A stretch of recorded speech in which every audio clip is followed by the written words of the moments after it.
पर्दा। यशपाल। चौधरी पीर बख्श के दादा चुंगी के महकमे में दरोगा थे। आमदनी अच्छी थी। एक छोटा पर पक्का मकान भी उन्होंने बनवा लिया था। लड़कों को पूरी तालीम दी।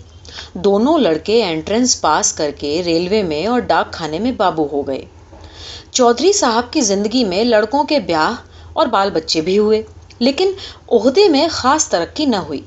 वही 30 और 40 रुपए माहवार का दर्जा।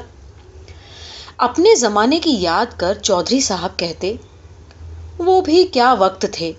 लोग मिडिल पास करके डिप्टी कलेक्टरी करते थे, और आजकल की तालीम है कि एंट्रेंस तक अंग्रेजी पढ़कर लड़के 30-40 से आगे नहीं बढ़ सकते। बेटों को ऊंचे ओहदों पर देखने का अरमान लिए ही उन्होंने अपनी आंखें मूंद ली। माशाअल्लाह, चौधरी साहब के कुनबे में बरकत हुई। चौधरी फजल कुर्बान रेलवे में काम करते थे। अल्लाह ने उन्हें 4 बेटे और 3 बेटियां दी। चौधरी इलाही बख्श डाकखाने में थे। उन्हें भी अल्लाह ने 4 बेटे और 2 लड़कियां बख्शी। चौधरी खानदान अपने मकान को हवेली पुकारता था। नाम बढ़ा देने पर जगह तंग ही रही। दारोगा साहब के जमाने में जनाना भीतर था और बाहर बैठक में वे मोड़े पर बैठ नेचा गुड़गुड़ाया करते थे।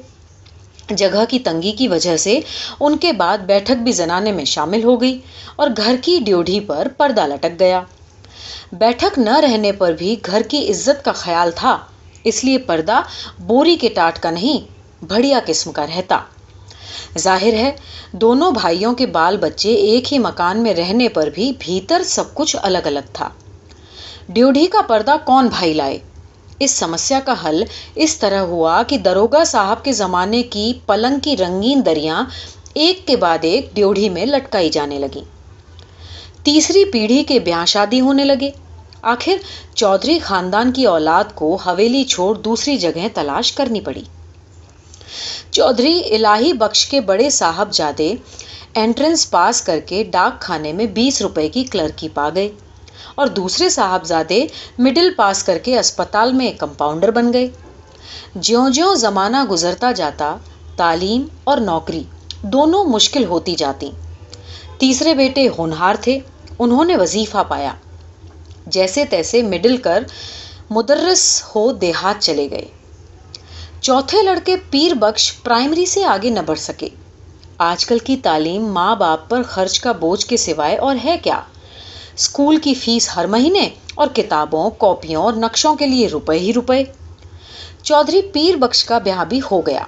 मौला के करम से बीवी की गोद भी जल्दी ही भर गई। पीर बख्श ने रोजगार के तौर पर खानदान की इज्जत के ख्याल से एक तेल की मिल में मुंशीगिरी कर ली। तालीम ज्यादा नहीं तो क्या, सफेद पोश खानदान की इज्जत का पास तो था। मजदूरी और दस्तकारी उनके लिए करने की चीजें न थी। चौकी पर बैठते, कलम दवात का काम था। 12 रुपया महीना अधिक नहीं होता। चौधरी पीर बख्श को मकान सितवा की कच्ची बस्ती में लेना पड़ा। मकान का किराया 2 रुपए था। आसपास गरीब और कमीने लोगों की बस्ती थी। कच्ची गली के बीचों बीच गली के मुहाने पर लगे कमेटी के नल से टपकते पानी की काली धार बहती रहती, जिसके किनारे घास उगाई थी। नाली पर मच्छरों और मक्खियों के बादल उमड़ते रहते।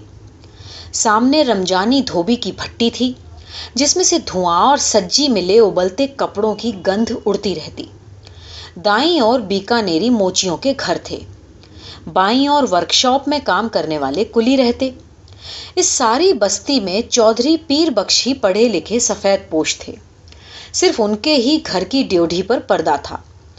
सब लोग उन्हें चौधरी जी, मुंशी जी कहकर सलाम करते।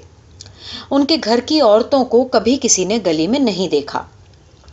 लड़कियां 4-5 बरस तक किसी काम काज से बाहर निकलती और फिर घर की आबरू के ख्याल से उनका बाहर निकलना मुनासिब न था।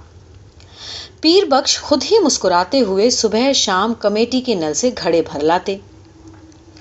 चौधरी की तनख्वाह 15 बरस में 12 से 18 हो गई। खुदा की बरकत होती है तो रुपए पैसे की शक्ल में नहीं, आल औलाद की शक्ल में होती है। 15 बरस में 5 बच्चे हुए, पहले 3 लड़कियां और बाद में 2 लड़के। दूसरी लड़की होने को थी तो पीर बख्श की वालदा मदद के लिए आई। वालिद साहब का इंतकाल हो चुका था। दूसरा कोई भाई वालदा की फिक्र करने आया नहीं, सो वे छोटे लड़के के यहाँ रहने लगी। जहाँ बाल बच्चे और घर बार होता है, 100 किस्म की झंझटें होती हैं। कभी बच्चे को तकलीफ है तो कभी जच्चा को। ऐसे वक्त में कर्ज की जरूरत कैसे न हो, घर बार हो तो कर्ज भी होगा ही। अब मिल की नौकरी का कायदा पक्का होता है। हर महीने की 7 तारीख को गिनकर तनख्वाह मिल जाती है। पेशगी से मालिक को चिढ़ है। कभी बहुत जरूरत पर ही मेहरबानी करते हैं। जरूरत पड़ने पर चौधरी घर की कोई छोटी मोटी चीज गिरवी रखकर उधार ले आते। अब गिरवी रखने से रुपए के 12 आने ही मिलते और ब्याज मिलाकर 16 आने हो जाते, तो फिर चीज के घर लौट आने की संभावना न रहती। मोहल्ले में चौधरी पीर बख्श की इज्जत थी। इज्जत का आधार था घर के दरवाजे पर लटका पर्दा।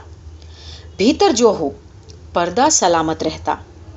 कभी बच्चों की खींच खांच या बेदर्द हवा के झोंकों से उसमें छेद हो जाते तो पर्दे की आड़ से हाथ सुई धागा लेकर उसकी मरम्मत कर देते। दिनों का खेल। मकान की ड्योढ़ी के किवाड़ गलते गलते बिल्कुल गल गए। कई दफे कसे जाने से पेच टूट गए और सुराख ढीले पड़ गए। मकान मालिक सुरजू पांडे को उसकी कतई फिक्र न थी। चौधरी कभी जाकर कहते तो सुनने को मिलता, कौन बड़ी रकम थमा देते हो, 2 रुपल्ली किराया और वो भी 6-6 महीने का बकाया। जानते हो लकड़ी का क्या भाव है, न हो तो मकान छोड़ जाओ। आखिर किवाड़ गिर गए। रात में चौधरी उन्हें जैसे तैसे चौखट से टिका देते, पर रात भर दहशत रहती कि कहीं कोई चोर ना आ जाए।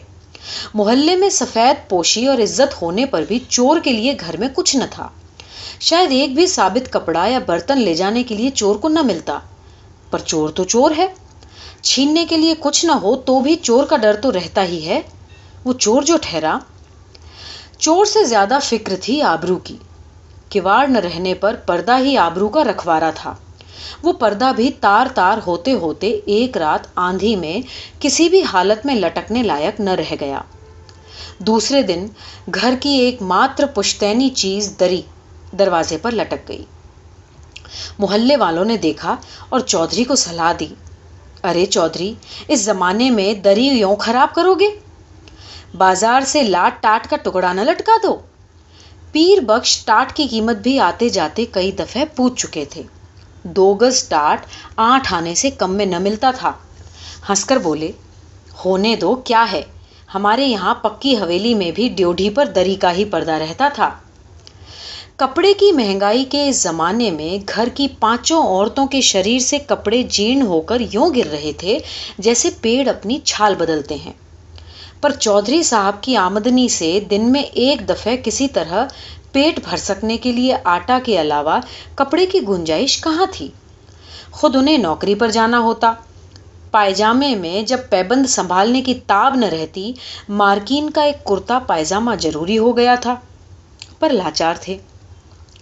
गिरवी रखने के लिए घर में जब कुछ भी न हो, गरीब का एकमात्र सहायक है पंजाबी खान। रहने की जगह भर देखकर वो रुपया उधार दे सकता है। 10 महीने पहले गोद के लड़के बरकत के जन्म के समय पीर बख्श को रुपए की जरूरत आ पड़ी। कहीं और से जब कोई प्रबंध न हुआ तो उन्होंने पंजाबी खान बबर अली खां से 4 रुपए उधार लिए थे।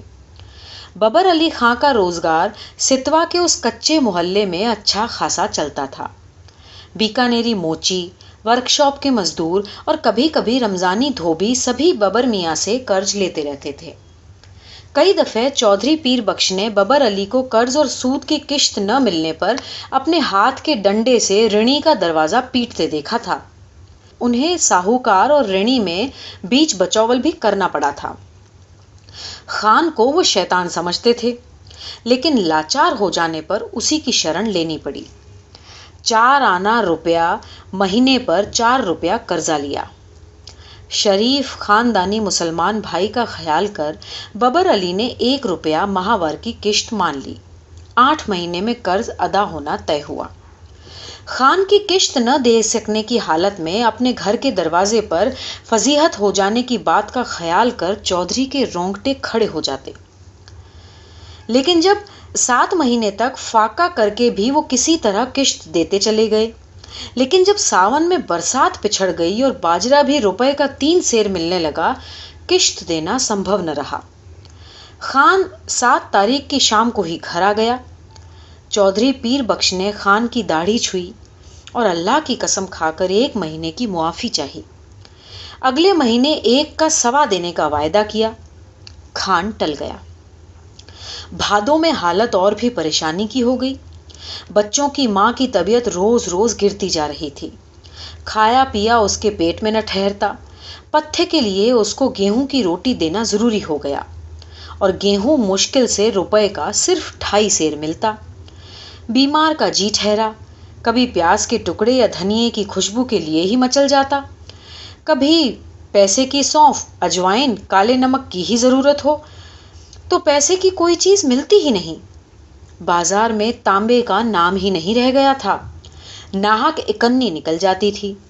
चौधरी को 2 रुपए महंगाई भत्ते के मिले, पर पेशगी लेते लेते तनख्वाह के दिन केवल 4 ही रुपए हिसाब में निकले। बच्चे पिछले हफ्ते से लगभग फाके में थे। चौधरी कभी गली से 2 पैसे की चौराई खरीद लाते, कभी बाजरा उबालकर सब लोग कटोरा कटोरा पी लेते। बड़ी कठिनता से मिले 4 रुपयों में से सवा रुपया खान के हाथ में धर देने की हिम्मत चौधरी को न हुई। मिल से घर लौटते समय वो मंडी की ओर टहल गए। 2 घंटे बाद जब समझे कि खान टल गया होगा और अनाज की गठरी लेकर वो घर पहुंचे, खान के भय से दिल डूब रहा था। लेकिन दूसरी ओर 4 भूखे बच्चे, उनकी मां, दूध न उतर सकने के कारण सूख कर कांटा हो रहे गोद के बच्चे और चलने फिरने से लाचार अपनी ज़ईफ मां की भूख से बिलबिलाती सूरत आंखों के सामने नाच जाती। धड़कते हुए हृदय से वे कहते जाते, मौला सब देखता है, खैर करेगा। 7 तारीख की शाम को असफल हो खान 8 की सुबह तड़के चौधरी के मिल जाने से पहले ही अपना डंडा हाथ में लिए दरवाजे पर मौजूद हुआ। रात भर सोच सोचकर चौधरी ने खान के लिए बयान तैयार किया। मिल के मालिक लालाजी 4 रोज के लिए बाहर गए हैं। उनके दस्तखत के बिना किसी को भी तनख्वाह नहीं मिल सकी। तनख्वाह मिलते ही वो सवा रुपया हाजिर करेगा। माकूल वजह बताने पर भी खान बहुत देर तक घुर्राता रहा। हम वतन छोड़ के परदेश में पड़ा है, ऐसे रुपया छोड़ देने के वास्ते हम यहाँ नहीं आया है। हमारा भी बाल बच्चा है। 4 रोज में रुपया नहीं देगा तो अब तुम्हारा कर देगा। 5वें दिन रुपया कहाँ से आ जाता? तनख्वाह मिले अभी हफ्ता भी नहीं हुआ था। मालिक ने पेशगी देने से साफ इनकार कर दिया। 6ठे दिन किस्मत से इतवार था। मिल में छुट्टी रहने पर भी चौधरी खान के डर से सुबह सवेरे बाहर निकल गए। जान पहचान के कई आदमियों के यहाँ गए। इधर उधर की बातचीत कर वे कहते, अरे भाई, हो तो 20 आने पैसे दो, नहीं तो 1-2 रोज के लिए दे दो, ऐसे ही जरूरत आ पड़ी है। उत्तर मिला, मियाँ पैसे कहाँ इस जमाने में, पैसे का मोल कौड़ी नहीं रह गया, हाथ में आने से पहले ही उधार में उड़ गया तमाम। दोपहर हो गई।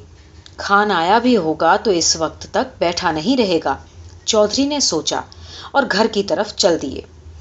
घर पहुंचने पर सुना कि खान आया था और घंटे भर तक ड्योढ़ी पर लटके दरी के पर्दे को डंडे से ठेल ठेल कर गाली देता रहा है। पर्दे की आड़ से बड़ी बीबी के बार बार खुदा की कसम या यकीन दिलाने पर कि चौधरी बाहर गए हैं, रुपया लेने गए हैं, खान गाली देकर कहता, नहीं, बदजात चोर भीतर में छिपा है, हम 4 घंटे में फिर आता है, रुपया लेकर जाएगा, रुपया नहीं देगा तो उसका खाल उतार कर बाजार में बेच देगा, हमारा रुपया क्या आराम का है। 4 घंटे से पहले ही खान की पुकार सुनाई दी, चौधरी।